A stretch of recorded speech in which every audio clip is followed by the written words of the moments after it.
which didn't police line. How do you get the number? I searched for a city which is in police line. Where? On the web browser. There's nothing on your web browser right now? I feel, the moment I'm done with whatever I'm looking for, I just clear. Yeah, swipe it out. Okay. Did you think it was an emergency? It was an emergency, yeah. Why didn't you dial 911? I told that to the officer here, and I remember, had issues before, this would be direct line 2, which is in police. I can get emergency police, and they are the right police to come here. Okay. Okay. Here's where I have a problem. Yes, sir. Wesley. Okay. We got some issues here because in your statements, every time you talk about Shayna, you talk about Shayna. You say, well, Shayna did this, and Shayna woke up, and Shayna came and asked for it. Right? She woke up and Right. I'm just saying, every time you reference her, you say Shayna did this and Shayna did that, right? But when we're asking you questions about Sherin, you say, well, I was out there looking, I was trying to find the girl. You're referencing your own daughter by, I'm going to find the girl. That's what you said. That's what you said. You said we were looking, I was trying to find the girl. You didn't say I was trying to find Sherin. Or my daughter, or my baby. My daughter. You said I'm trying to find the girl. You devalued it to where you're just calling her the girl. Oh, sorry. No. Okay. She's my little girl. I've said that before too. You can check your statement. Here's the other problems we have, okay? I told you when we first came in here that we were going to have all these resources come out, right? Yes, sir. Those resources have come out. We've checked. Okay? The dogs, the canines, the tracking dogs, they can't find anything. They can't pick up anything. Not one thing. They searched that whole area and they can't pick up a scent of Sherin walked this way or walked that way or did this or did that. By the trees? By the trees. That whole area they've searched. They can't find anything. How does it pick up? The helicopters come out and they've tried to check with infrared and they've checked not just 10 feet or 20 feet, but they've checked miles and they can't find anything. Infrared. Infrared heat signature. Okay. We've had multiple officers, and I say multiple, I'm talking more than 20, have checked that whole area and they can't find anything. Okay. We've spoken with Cena and her accounts of what happened are a little bit different than yours. Oh. Okay? They're not the same. They're slightly different. Okay. And I don't know how I'm off. I don't know. But I've been going through this. I said this. How many times have we had this? 4 times? And then you turn off your phone's history, your phone's locating history in the middle of looking for you. how convenient is it that at 3:15 or 3 o'clock, Sherin goes missing, and then at 3:50 we're going to turn off our location because we don't want to be tracked? So when you were looking for your wallet, did you turn off your phone's geolocating history? I did not have my phone, sir. I did not have to use it as a flashlight. You would have had your phone with you because you were on the conference call. And then you started driving, talking on the phone. I know, sir. But I turn it off. I don't have to use the phone, so my wallet is gone, right? I'll tell you what I'm going to do. On my phone, I'm gonna activate airplane mode. That's what I just did. I've activated airplane mode, okay? Okay. So my airplane mode is on. I'm going to go to my text messages, and the last person I text messaged, or the last 3 people I text messaged, or the last 4 people I text messages, there's not one message on here that says you turned off your geolocating device. Not one. And airplane mode is on. The only way that message comes back is if you turned it off. You manually went in the settings and you turned it off. Because we're getting to the point now where we're going to charge you with murder because you killed her. No, sir. No, sir. We can't find her. No, she's not there. No, sir. You put her back there by the tree. No, sir. She's gone. You turned off the location devices on your phone. You cleared the browsing history. No, your sir. web statement is different. No, sir. You turned off that locating history so we couldn't find her body. That's why you did that. I can have your phone have the location turned on all the time. The location is turned on by default all But the you time. turned it off in the middle of the time that you're supposedly looking for your little girl, for your daughter. No, I You don't turned it off. The phone doesn't lie. Phone didn't lie. It doesn't lie. You showed it to me. Okay, Right. So we started You reading. didn't put it in airplane mode, and the flashlight thing I doesn't was turn off not the locating I service. was not worried You about turned off the locating service, so you to track your device to figure out where you were at 3:50 in the morning to figure out which dumpster you're putting your daughter in? No, sir. Where did you put her? No, sir. She's out there. Where is she at? She's not there. Right, she's by not my there. house. She's not by your house. She's behind the house. She's standing right there. No, she's not. There's not even evidence that a coyote grabbed her. She is gone, and you turned off the GPS on your phone. Where is Sherin? Where is your daughter? What did you do with her? Sir, I told you everything I know, sir. Pause at 14:27:41. Detective Diaz, a couple of things. One, 14:29:34, and play it for a couple minutes here. 14:29:34 for the record. Did something happen in the house? Was there an accident that happened? No, That sir. you took her somewhere? No, sir. Then why can't the canine dogs pick up a track in the field by the tree? Why can't they pick up her scent by the tree? There's no evidence she was ever by the tree. Did she go under the water in the bath? No. She didn't fall in the water in the bath and you go in there and she drowned? No. She was sleeping. She was sleeping in the bath? She was trying to sleep. Trying to sleep in the In bathtub? the crib. In the crib. What happened in the house? Because that's where this happened. This happened in the house. There's no evidence she was by the tree. And we were ready to spell that by having our canine look through that. Sir, These are special dogs that are specifically trained for this purpose. The scent. There's That's no what they do. There's no odor of Sherin out by the tree. there is. She is by the I'm telling you, there's not. There's not. There's not. They've already checked. They've checked. It's I don't know checked. how true your statements are. I don't think they have checked. I'm telling you that they have. They have. No, sir. We've been going at this for a couple of hours. And while Yes, I know. we're in this room And talking, there's people doing stuff outside. So we're not BSing you, okay? We're not trying to yank your chain, Wesley. Yes, sir. All right? I'm not trying to get a conviction because I get a freaking toaster at the end of the month, all right? I want the truth, Wesley. Yes, sir. That's what I want, okay? And the truth is what I And the told truth you, is sir. not what you told me, Wesley, because nothing is being able to produce to support your account of what happened. There's no evidence that supports that. Let me show you this, okay? This is FPC 5 right here, okay? Yes. That's your daughter on the front page, Oh, my Lord. okay? And you're going to sit here and tell me that no one's checking, that you don't believe me? When we have everybody checking, and we have a canine looking? And now the entire Everyone knows in this, in the whole city, because it's on every single news. It should It's be. been broadcast. It should be. And there's no evidence she was by the tree. None whatsoever. And we got all these resources doing all this stuff, but yet you won't tell me what happened in that house.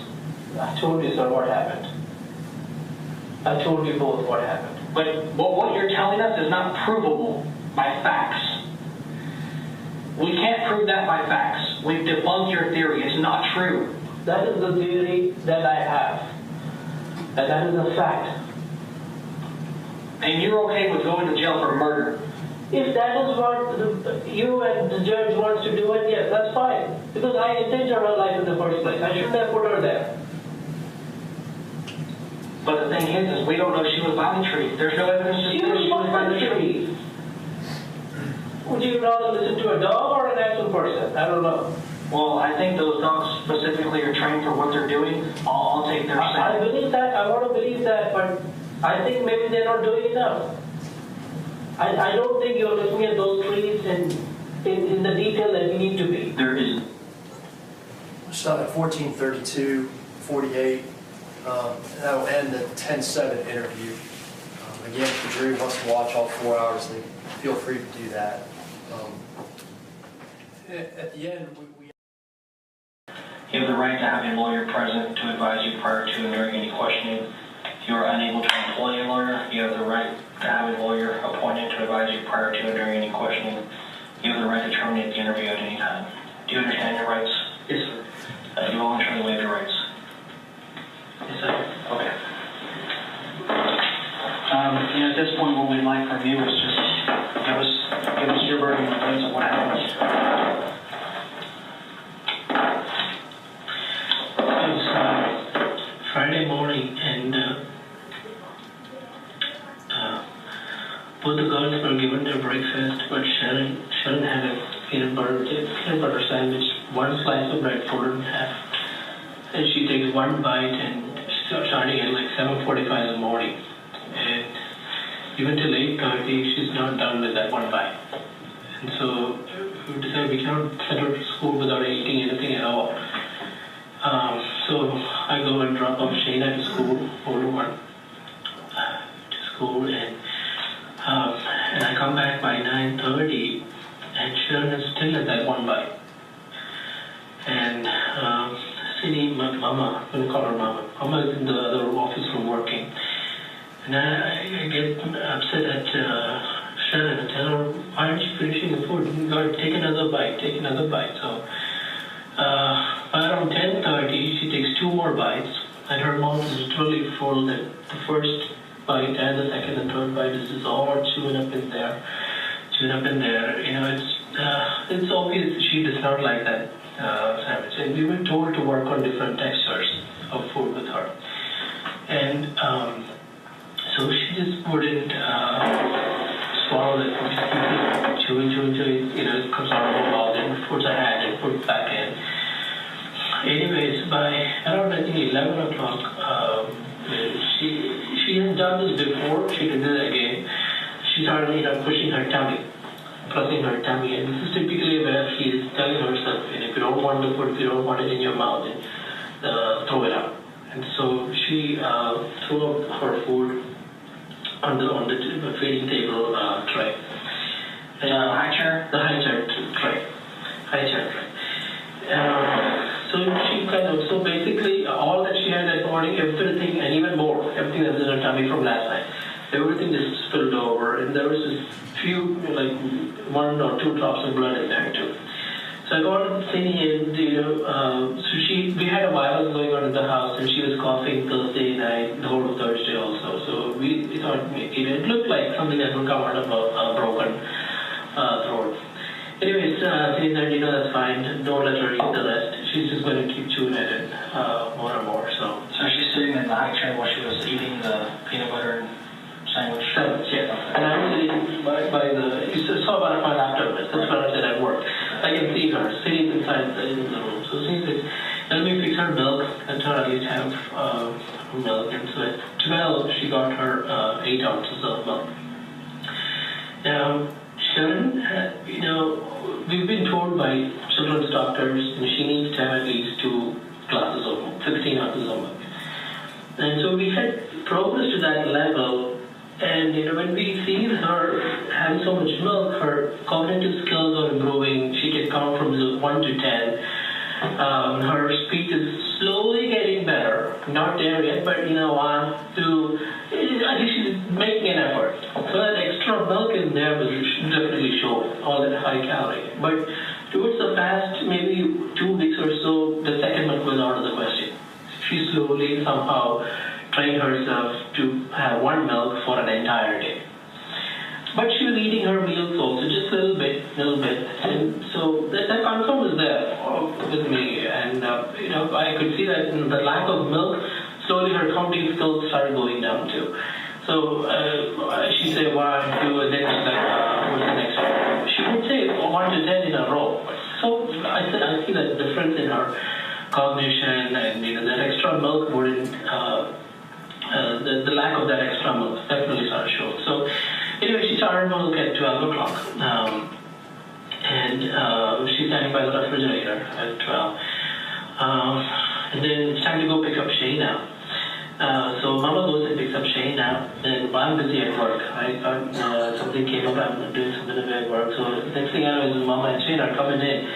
And I'm looking at Sherin, and you know, her 8-ounce bottle maybe just, you know, half an ounce or maybe just an ounce is over 8 ounce. Is it left over? No, it's just it's all drink, you know. Yeah. So we're talking about 2.5 hours, 12 to 2:30 there. And I'm like, Sherin, you got to finish your milk. You got to finish it, because if she doesn't finish it by at least 4, we can start the next one by 6 and have something by 10. That's what I'm calculating here. But she just started getting a little more sour on me. And anyways, so Shayna comes back, and so Shayna has her leftover lunch from school. So the rule is you have to finish your leftovers as soon as you come. So Mama you know what, let her stop drinking, let her eat some snacks. At least there's something get into her tummy. So both the girls are back in the high chair at 2:30, 2:45-ish, and Shayna finished up her lunch, but Sherin is still munching on her snack. I think it was the Choco Puffs, I think so, I'm not sure. I was busy finishing my work. She had maybe 10 Choco Puffs to finish, like at the fourth one, and she's like, all very completely showing lack of interest in eating. So anyways, I tell her, okay, why don't you finish your milk? You go finish your milk, at least finish half of it, then you can get a nap with Shayna. So from around 3 o'clock, she's at that milk, which is 7.5 or maybe 7, I think. I'm not sure on these numbers, but there's a lot left, a majority left. By 3:30, Shayna is like about to fall asleep in her chair. But Sherin is a booster, or she's a chair? Booster. Shayna is on the booster and Sherin was on the chair, high chair. Yeah. By 3:30-ish, Shayna wants to definitely go to sleep. She had a tough day at school, I think, so she wanted to go get her to sleep. But Sherin is still standing over there. And I make the decision that Shayna go to sleep. Sherin, you're going to stand there till you finish at least half, and then you can get something of the sleep. Something, because she hasn't had a nap at all the whole day, and she barely had anything to eat. Anyways, the next thing I know, Shayna is already up. It's already almost 5 o'clock, and I look at Sherin, and I'm so busy at work, I forget to see what she's doing. So I'm looking at her. She's not even having the milk in her mouth. She's just holding it like this, passing time, looking at here and things like that. And then I'm like, I'm already very upset at that point because it's already 5 o'clock and she hasn't finished even half of the milk. Anyways, it was 5 o'clock, right? And then we think, okay, maybe let her eat some more snacks, get some more snacks maybe, and then we give both the girls, I forget what, chocolate almonds. Yeah, both the girls get chocolate almonds and gummy bears, and that she eats. So chocolate almonds she loves, she can crunch it easily, she I think ate 1 or maybe 2. And she had like 3, 4. Then I don't want to feed her too much of the meal so that she'll skip on the milk. I'll just give her 1 or maybe 2 chocolate almonds, so that will be an appetizer for her to finish her milk. Time goes by, it's again past 9 o'clock or something, and the dinner time is there, and even still Sherin is at probably 6 ounces of milk. She's at 6, meaning she only drank like 2? That's it. More than half is there. So I'm assuming it was 5.5, 6. Yeah. So, dinner is served, and we want to give her something to eat, but I don't want her to focus on her dinner and then skip on her meal. So what time was that? It was around 9 o'clock, 8:30-ish, 9 o'clock. Okay, and dinner at home, or? At a restaurant. So you made dinner? No, it was at a restaurant. Okay, So where did y'all go? we went to on the border. Okay. On the border. And who went to dinner? So, Sydney, I mean, we all wanted to go, but I kind of forced the decision that Sherin stay home. I said, because she hasn't finished her milk, let her stay home. And they both were unhappy, but I said, she needs to learn this. We've never done it before, but she needs to learn. Some rules need to be set.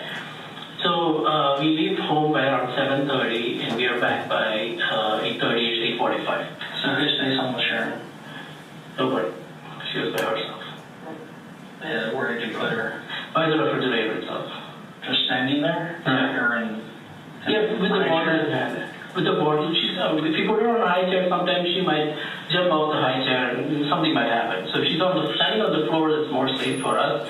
I felt that was more safe, so that's why, I kind of forced Sydney to go, because Shayna wanted to go out anyways. So that's how we made the decision, let's just go. And have you ever left her by herself? Never, sir. Okay. No, that was the first time. That's why I wanted to set those rules so that she would know, okay, next time we say we're going out, she can finish at least something and then comply and come. Yeah. When Shayna was 2, did you ever leave her at home by herself? We never had that kind of issue with Shayna. We never had an issue where she has to, because it would take a little more time, but she would finish her food.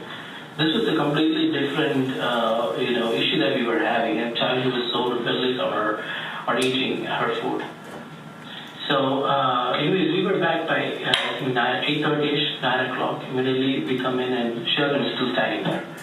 She was still standing there, and she still had more than half of her milk left.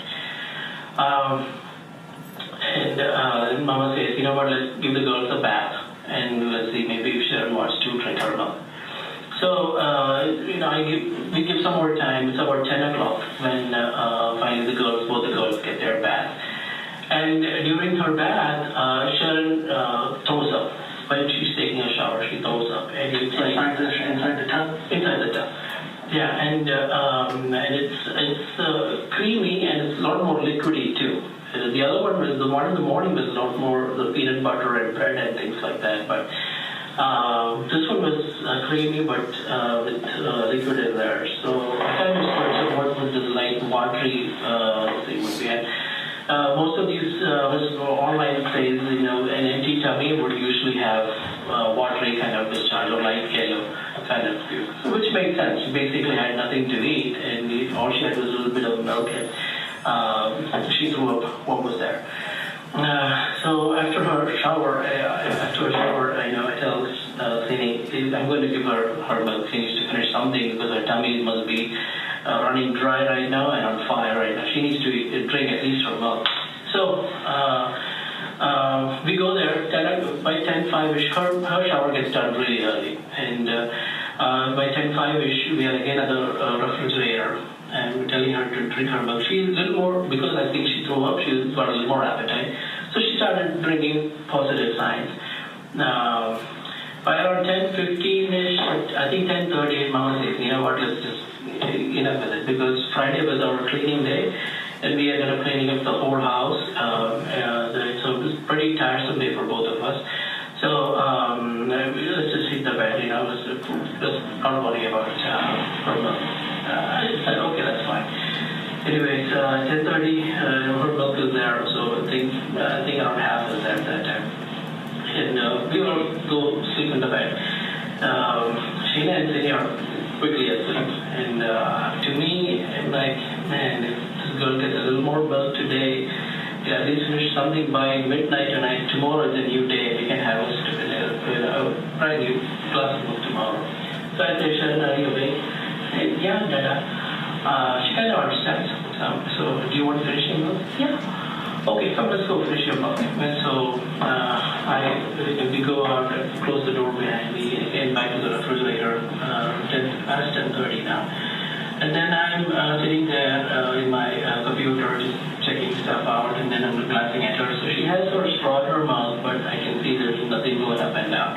No movement in her milk at all. So it just keeps frustrating me, and it's now around 11:30, 12ish, and I'm like, oh no, there's got to be something else we can do, because I'm also getting really tired. By 12:30ish, I tell Sherin, I'm going to leave you in the garage. I'm going to come stand inside. If you don't finish your milk, you're going to stand in the garage until you finish your milk. Is that garage door closed or it's open? It's closed, yeah. At no point was it open. It was closed the whole time. Anyways, so she's standing in the garage, maybe looking past 12:30ish, almost to 1 o'clock. And I'm inside on my computer again, and then I decide maybe I should clean up the utility room. I forgot, and that was the last piece, the utility room where the washing machine and dryer. So I was cleaning up the utility room, and she's still standing over there. The next thing I know, the time is almost 2 o'clock. 2 o'clock. And I'm looking at her, and there's, it's dropped out past half, but it's still maybe 4 ounces or maybe 3.5 is there. You ever done this before with her? Or staying up till 2 in the morning? First time. And that's why I was, it's a battle of wits, for the little child trying to see who's going to win, and yeah. Anyways, then I go sit with her in the garage, and I'm telling her, Sherin, finish your milk. I'm looking at her, finish your milk. So she has it in her mouth, but she won't take it out. She won't take it out. putting my hand on my cheek and like trying to, sleep is coming, but Sherin is also slowly trying to sleep. And I'm like, Sherin, no, wake up. You got to finish some of your milk and then I'll throw the rest away. I'll tell my mom to finish the whole thing. But she still wouldn't finish her milk. And then go inside and it's almost 2:45 and she's getting way past. It was a very long day for us. And then I'm like, Sherin, you better finish your milk right now. And she's kind of very playful at that time. She's like laughing, giggling at me, thinking I'm making a joke. And I'm like, Sherin, finish your milk. Sherin, finish your milk. Then she starts, sucking on it slowly. Like, Sherin, harder. I need you to take one big gulp. Like I don't know if she was trying to, but she's like, Sherin, finish your milk right now. Then she takes like a sudden blurb. And then the next thing I know, she's like, okay, Sherin, I take the bottle with me. She's coughing up. She's coughing. And I don't know what's going on at that time. And then trying to pat her back, trying to pat her head and her back. But her coughing just doesn't stop at all. So I'm thinking this is maybe the viral thing that was going on, the cough, because the whole day we didn't hear the cough much at all. Suddenly this cough seems to be happening, and then before my eyes she's like going pale, and she just, her hands are going pale. I'm like, Sherin, I'm trying to warm her hand. I'm trying to warm her head. She's going, no. She's getting very pale. And I take her and I put her in my arms and I'm like slowly trying to caress her.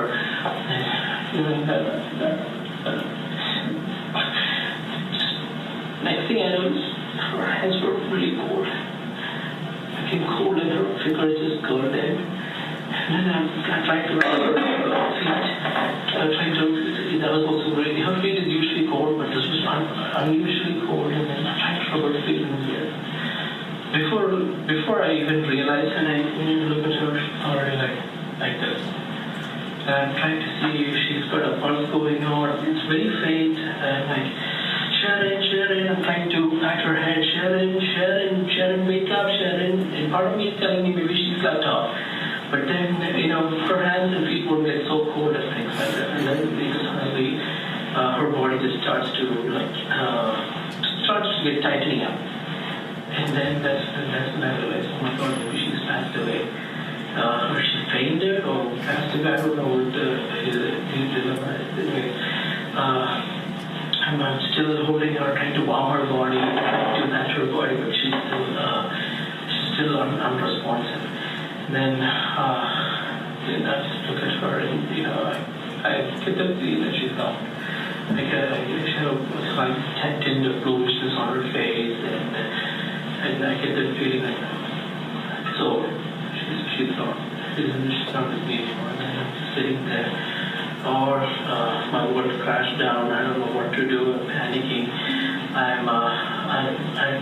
I just want to go wake up Sini and Sheena right away, either tell them, Sini, the nurse, but I get that feeling where, it's too late.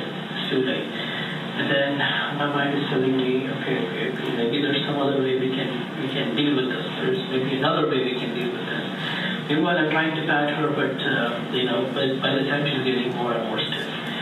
And then I just, lay her on the garage floor. I just lay her there, and I'm looking at her the whole time, and no movements at all. I think she's pretty stiff, and her eyes have gone up. Where are you guys at that point in the house? In the garage.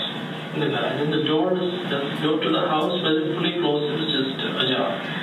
So,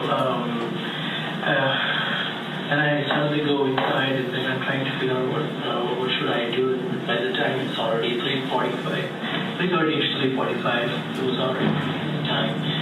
And then I come up with my own theory where what, maybe I should just tell everybody that I just put her outside and she got lost and she's missing. And so I come up with that theory in my mind. It's not me trying to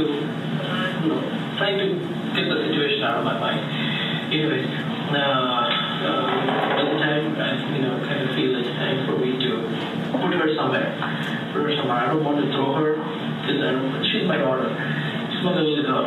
And I don't want to dump her or be honorable, do something nice, whatever I can possible, so that I have something at least going on. But I know this is definitely good. People are going to find out about this. I know that. By around, there's this blue plastic bag we have. It's a big one. It's a recycling bag. And she's small, so I put her and she fit in that really easily.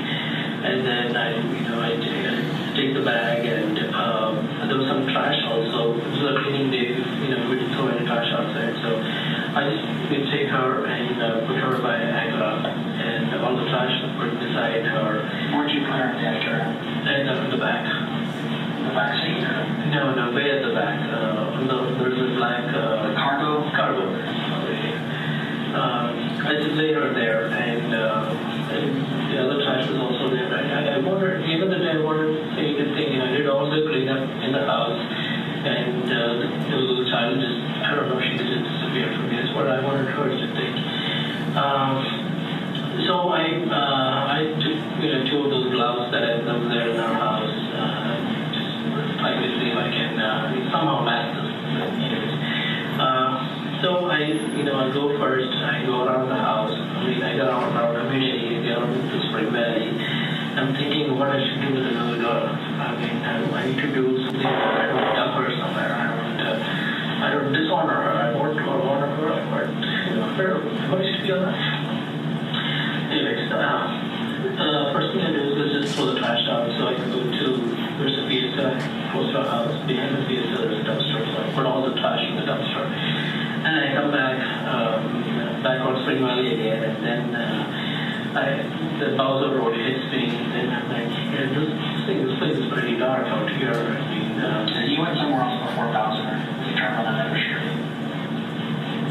The Fiesta. After Fiesta, when you left, before you got to Bowser, you turned on another street. Do you remember getting to Bowser? Yeah. Okay, let's go from there.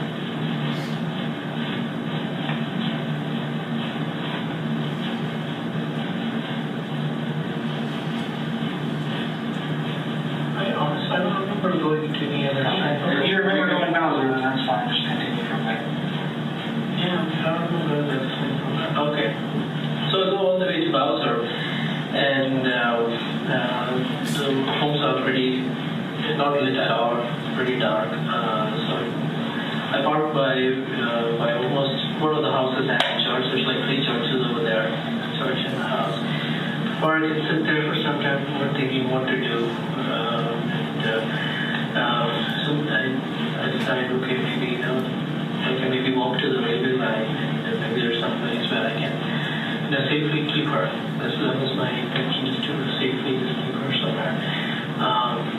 And I walk over to the railway area, and then there's some trees over there.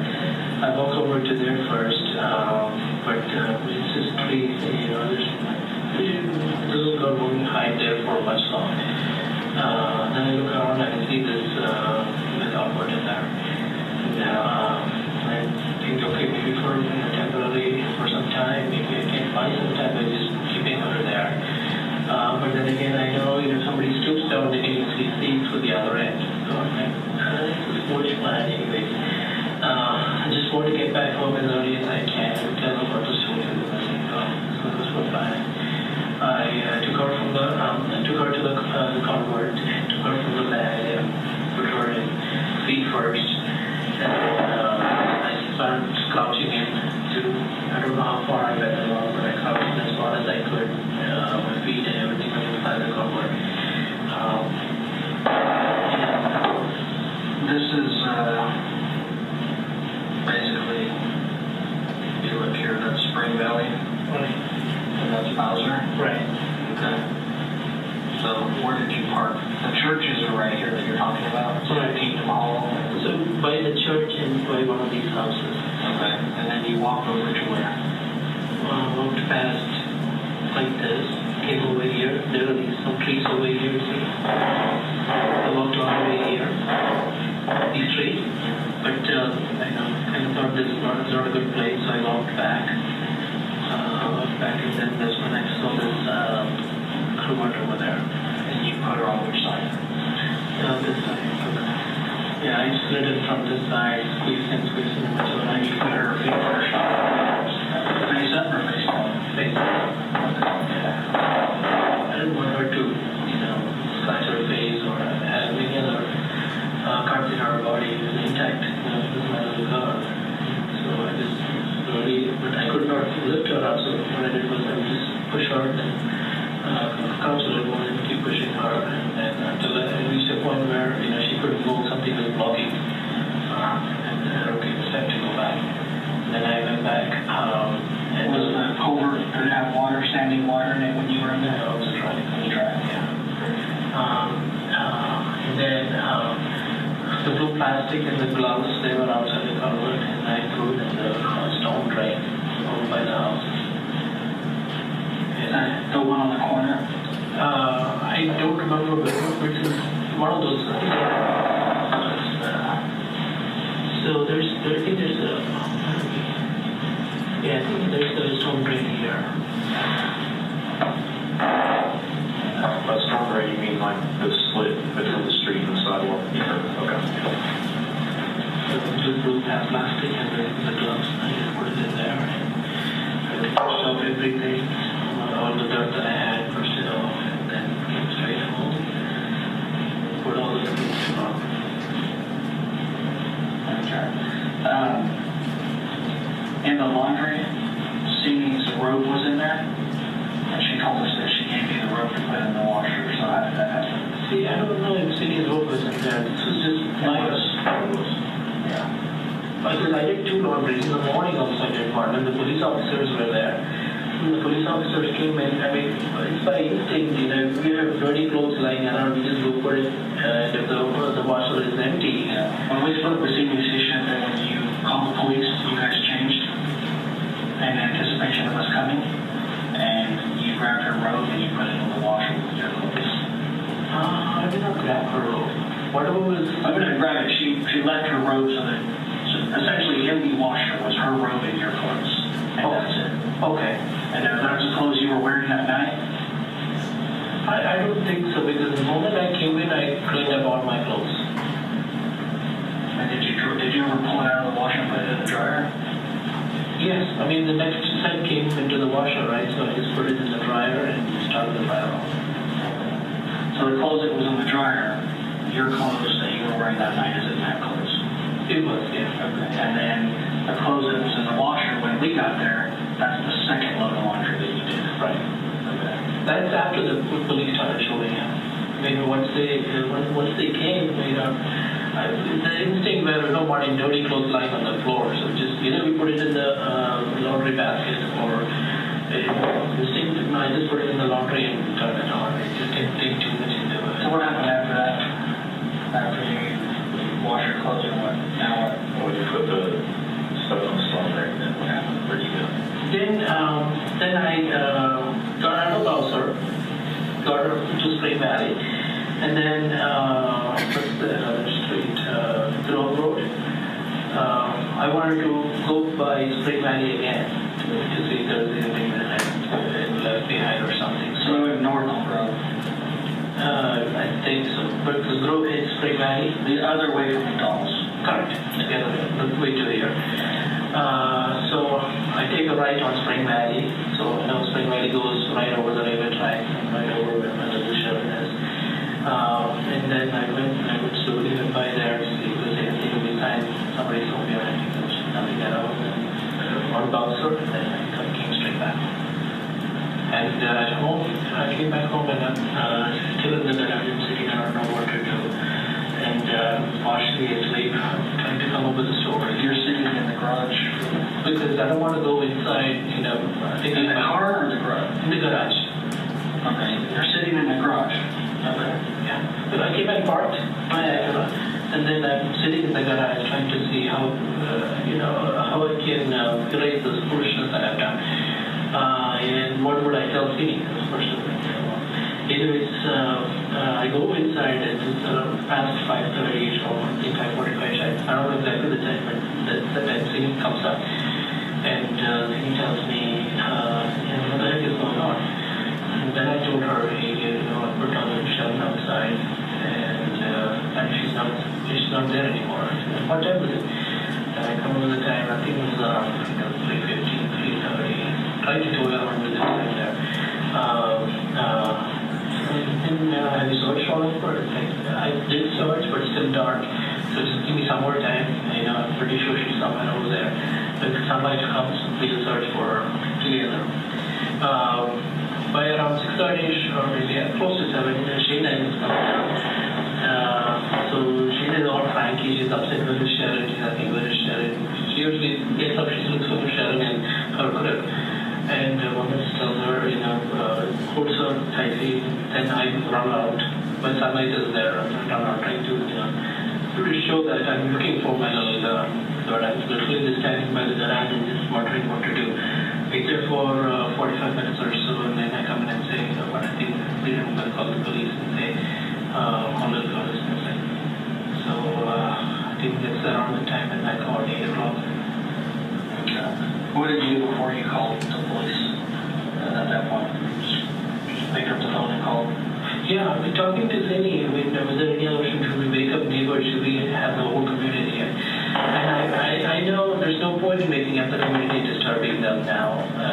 I kind of know where my little girl is. And so I said, no, let's just call the police. Let them come and get involved in this first. So Zinni called or you called? I called. Just call 911? No, sir. What I've done previously with my model got lost is I just search for Richardson Police and Google would show call. And so I just hit the call button and again. I just wanted to directly reach out to Richardson Police. And I don't know why they